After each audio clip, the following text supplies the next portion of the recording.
Bom dia, hoje a gente vai falar sobre história.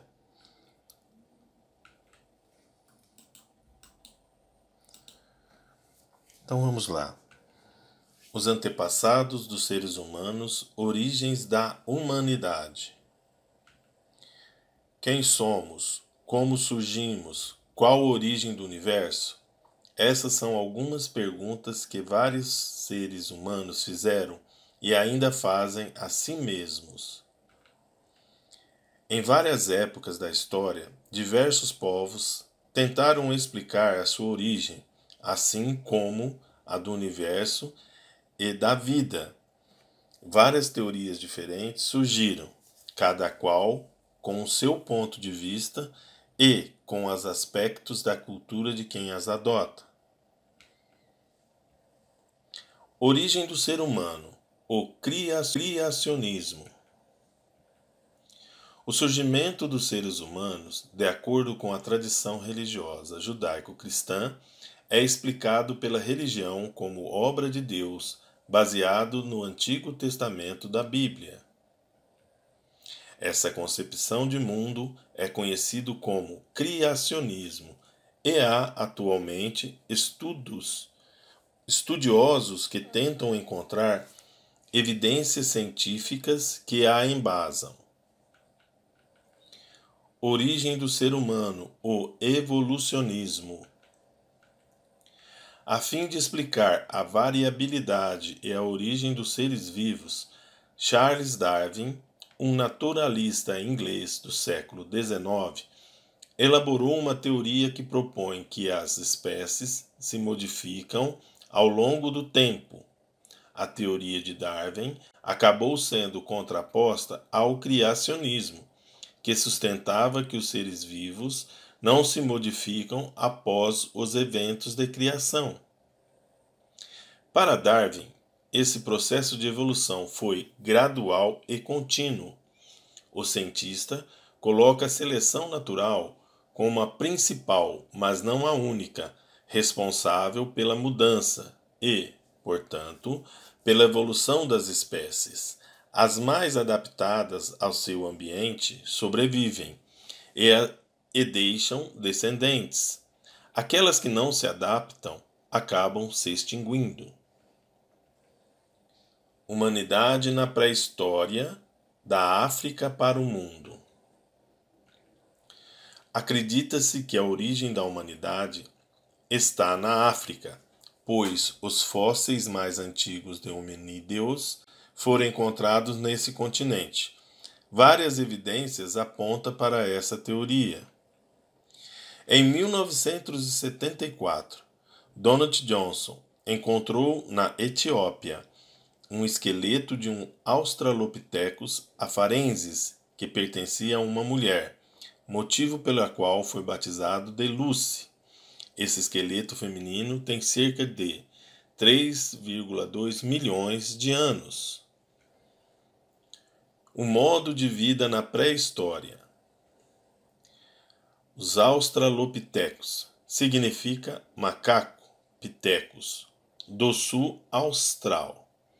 Desse gênero derivam algumas espécies que já foram extintas, como o Australopithecus afarensis, que viveu há cerca de 3,5 e 3 milhões de anos, e os Australopithecus africanos, que viveu entre 3 e 2 milhões de anos atrás. Em 1924, o biólogo Raymond Dart encontrou na região de Tauranga, na África do Sul, um fóssil de Australopithecus africanus.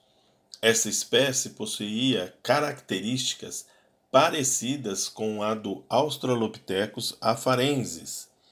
Caminhava ereto, também escalava árvores, porém seu cérebro era maior do que a espécie anterior. O modo de vida na pré-história. O Homo habilis, nome que significa homem habilidoso, viveu há cerca de 2,1 e 1,5 milhões de anos e possuía o crânio maior que o dos Australopithecus.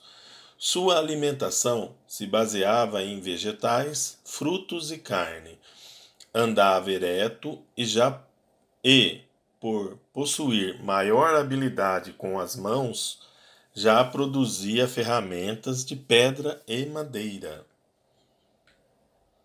Homo erectus possuía crânio ainda maior e alimentava-se de tudo, principalmente de carne. Da África, deslocou-se rumo à Europa e à Ásia.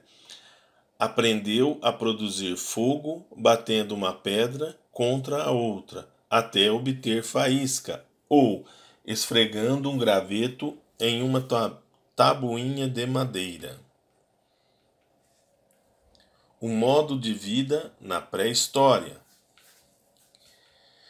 O homem neandertalensis, também conhecido como homem de Neandertal, viveu entre cerca de 150 mil a 30 mil anos atrás. Esse fóssil dessa espécie foi encontrado no Vale de Neander, na Alemanha, já mostrando o deslocamento da África para a Europa. Deixou como testemunhos de sua passagem vários registros em cavernas e ferramentas feitas de pedra, ossos e madeira, utilizada para defesa e caça. Homo sapiens, em relação aos nossos ancestrais, é mais alta e com maior capacidade craniana, além de confeccionar armas e ferramentas mais bem elaboradas. O Homo sapiens é a única espécie de hominídeo capaz de construir cidades, utilizar linguagem simbólica complexa, realizar rituais religiosos e praticar a agricultura e o pastoreio. Deslocamento pré-histórico. A descoberta de fósseis em outros continentes evidencia que os hominídeos partiram da África rumo aos outros continentes. Então a gente tem um mapa que são as prováveis rotas do ser humano para a América. Essa linha vermelha aí com a setinha está indicando. Então, observando no mapa ainda, lá em cima, no Oceano Glacial Ártico, número 1, né? Que a primeira teoria foi que eles teriam saído aí da África, percorrido a Europa, a Ásia, a Sibéria e passaram pelo Estreito de Bering até chegar ao Alasca. E aí foram a América do Norte e a América do Sul, né, povoando. Já na segunda teoria, eles saíram da África, desceram ali pelas Filipinas até a Oceania, depois foram à Polinésia e da Polinésia chegaram à América do Sul.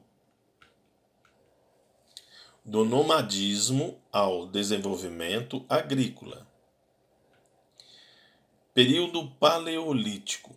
Alguns hominídeos já fabricavam um instrumento com lasca de ossos, chifres, pedras e madeira. Viviam em grupos, habitavam cavernas, eram nômades e viviam da caça, da pesca e da coleta. Quando o alimento se tornava escasso, eles migravam para as outras regiões para o encontrá-los. A grande conquista da humanidade nesse período foi o controle do fogo. Período Neolítico. Nesse período, há cerca de 10 mil anos, muitos humanos deixaram de ser nômades, ou seja, fixaram-se num lugar para produzir alimentos por meio da agricultura, da criação de animais e tornaram-se sedentários. A fixação à terra permitiu a formação de agrupamentos humanos. As primeiras comunidades sedentárias formaram-se às margens de rios, fundamentais para a irrigação das plantações. Do nomadismo ao desenvolvimento. Idade dos metais. No período final do Neolítico, por volta de 5000 a.C., o ser humano passou a dominar a fundição de metais, surgindo assim a metalurgia, o trabalho com bronze, estanho e ferro. A produção de alimentos passou a ser feita em larga escala. em razão do controle das águas do rio, da invenção de técnicas agrícolas, com o arado de metal e a construção de diques e canais de irrigação. Das aldeias às cidades, mudança na organização política. Nas primeiras comunidades, as aldeias eram unidas por laços de parentesco e a chefia era exercida pelo membro mais velho, o qual podia dividir o comando com o guerreiro mais valente ou com o caçador mais habilidoso.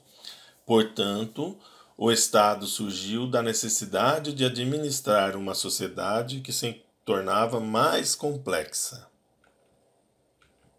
A escrita, para organizar a sociedade cada vez mais complexa, com a instalação das primeiras cidades e do governo central, surgiram a escrita, os números, o calendário e um sistema de pesos e medidas, o qual administrava a circulação de produtos, a quantidade produzidas, os empréstimos e os pagamentos e a distribuição de alimentos entre os cidadãos, a coleta de impostos, etc. Nós vamos ficando por aqui. Até a próxima aula.